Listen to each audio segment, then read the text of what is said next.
Good day everyone, I'm Rana May Sardan, taking up Bachelor of Secondary Education, major in English. For today's video, we will tackle about stages in child development. For the introduction, children change rapidly as they grow. Many of these changes are physical. Other changes are cognitive, which means the changes affect the way children think and learn. Child development often occurs in stages, with the majority of children hitting specific developmental landmarks by the time they reach a certain age. So now, let's proceed to the discussion. Stages in child development. Stages, along with age, are used as ranges to mark significant periods in a human developmental timeline. In each stage, growth and development occur in 4 domains mentioned above. So, these are the following stages. Number 1, infancy, birth, 2 years. Number 2, early childhood, 3 to 8 years old. Number 3, middle childhood, 9 to 11 years old. And number 4, adolescence, 12 to 18 years old. So first, the infancy. Infancy is birth to 2 years old. So infancy is a critical stage in the child development because growth is rapid. Many believe that this stage is the most important stage in one's life since the changes that occur in infancy will affect the latter stages of development. So this stage is also known as the building block for the succeeding stages in the attainment of crucial knowledge, skills, and behaviors. So let us look the chart below to see the typical and atypical developmental milestone in the infancy stage. So, Table 5.1, typical and atypical development during infancy. So, we have here the domains, physical and atypical. Wherein in domains, we have physical, and in typical, we have holds head without support, pushes legs down when feet are on flat surface, rolls over, sits without support, crawls, walks, and begin to run. And in atypical, does not hold head up, does not put weight on legs, cannot sit without support, does not walk steadily. So next in domains, we have also here the socio-emotional, wherein in typical, smiles at people, likes to play, shy or afraid of strangers, cries when caregiver leaves, copies others, and show independence. And next, in atypical, does not smile, shows no affection, does not require familiar people. So next, in domain, we have also the language, wherein in typical, makes cooling and bubbling sounds, responds to own name, makes different sounds, responds to simple request, tries to say words, and say sentences. And we have also here in atypical, does not coo and babble, does not say a single word, and does not speak in sentences. Next in domain, we have also the cognitive, wherein in typical, watches things as they move, uses eyes and hands together, recognizes people at a distance, transfers object from one hand to another, explores things in various ways, uses things correctly, eat with spoon, and finds hidden things. We have also here in atypical, does not watch things as they move, does not know what to do with common objects. So next, number 2, early childhood, 3 to 8 years old. So, early childhood is a period of life with slow growth and rapid development. Most psychologists label this stage as the exploratory and questioning stage since the children enjoy discovering new things in their surroundings. Interactions with family and the people around them will help shape their development. So, let us see Table 5.2. Table 5.2, typical and atypical development during early childhood. So, we have here the domains, physical, wherein we have typical, runs well, climbs easily, hoops and stands 1 foot, can use toilet on his or her own. So we have also atypical, falls down often, needs help in physical activities. So next, we have also the socio-emotional, typical, shows affection, takes turns in games, cooperates with other children, shows concern and sympathy, shows more interdependence.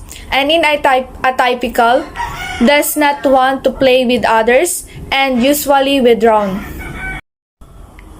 So we have also the language, typical, follows 2 to 3 steps of instructions, uses pronouns, tells and retells stories, and speaks clearly. In atypical, has unclear speech and can't tell stories articulately. Cognitive, in typical, plays make-believe, works with simple toys, names colors and numbers, draws a person, names letters, and shows development of mental skills. In atypical, does not play simple toys or make-believe, loses skills once had. So next, number 3, middle childhood, 9 to 11 years old. So middle childhood is a stage that brings various changes in a child's life. Independence is a characteristic that children in this stage asserts. Developing friendship is another milestone that is evident in this stage. Children should be given more tasks to develop their sense of responsibility to further develop their growing independence. So next, we have here table 5.3, typical and atypical development during middle childhood. So in domains, we have physical, wherein in typical, gross sport may take place, becomes clumsy, increased in appetite. In atypical, has limited mobility. Next, socio-emotional, typical, forms stronger friendships, becomes aware of body changes due to puberty, shows more concern about looks, and may feel stress about schoolwork. In atypical, has difficulty making and keeping friends. So in language, we have typical, continues to speak clearly, expresses one's true articulately. Atypical, has unclear speech, can't tell stories articulately. So last, in cognitive, typical, increased attention span, sees the view of other people more clearly, and in atypical, experiences problems with comprehensions and attention, unable to keep up with the school's curriculum. Number 4, adolescence, 12 to 18 years old. So adolescence is the period where puberty begins.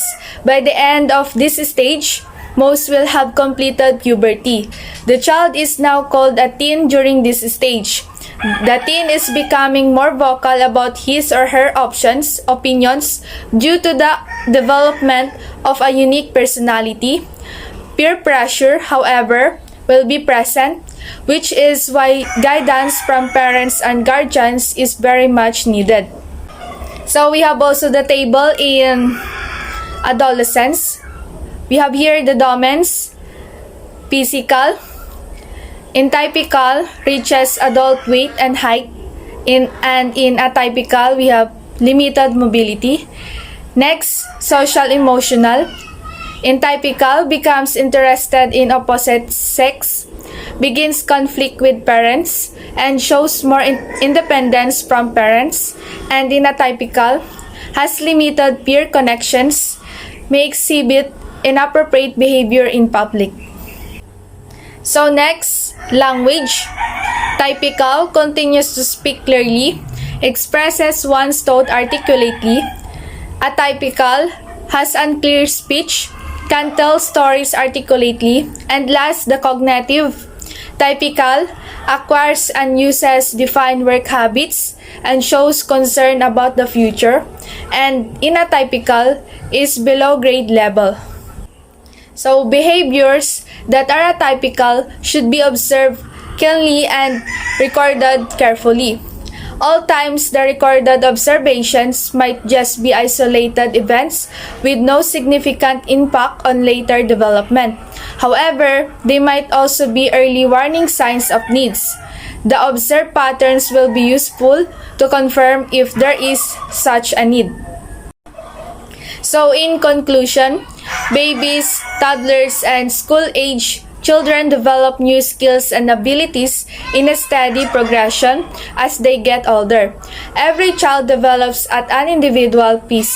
Using developmental milestone checklist may be helpful for parents and caregivers who wants to be sure that a child is growing in healthy ways. But it's also important to keep all well child appointments as development is screened at each of these.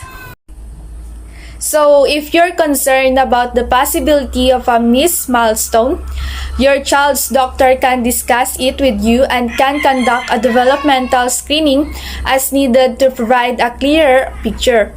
You can also connect with developmental specialists, early intervention programs, and special education programs in local school to have a child evaluated.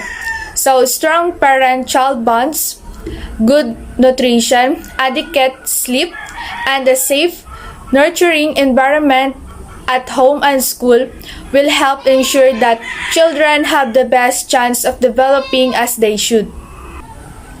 That's all for today. Hope you learned something. Thank you for watching.